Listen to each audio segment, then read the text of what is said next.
Hey, it's Sarah with Loaves and Dishes, and today I'm going to be showing you how to pressure cook chicken. So I have my package of chicken here, and I bought chicken breasts, and they are larger.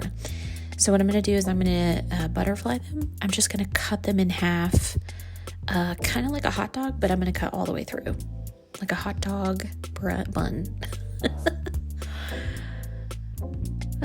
Gosh, was anybody else in kindergarten when you learned about like hot dog and hamburger style with folding paper? I was just thinking about that. Anyways, this is not necessary. You don't have to do this. You just might need to pressure cook your chicken a little bit longer. If you choose not to do this, it's really up to you. And this will work with any cut of chicken. You can do thighs. You could do bone in, although you might need to adjust the cooking time if you wanted to do bone in or thighs, because thighs are generally smaller if you do boneless. If you do bone in, it will just mess with the cooking time. So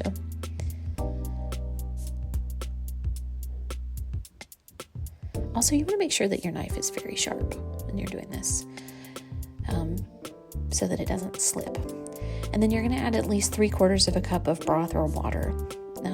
I added about 1.5 cups. And then you're going to pressure cook that for 8 minutes, and you can shred it or leave it whole. That's it. If you want to see more recipes, be sure to check out Loaves and Dishes, and thanks for watching.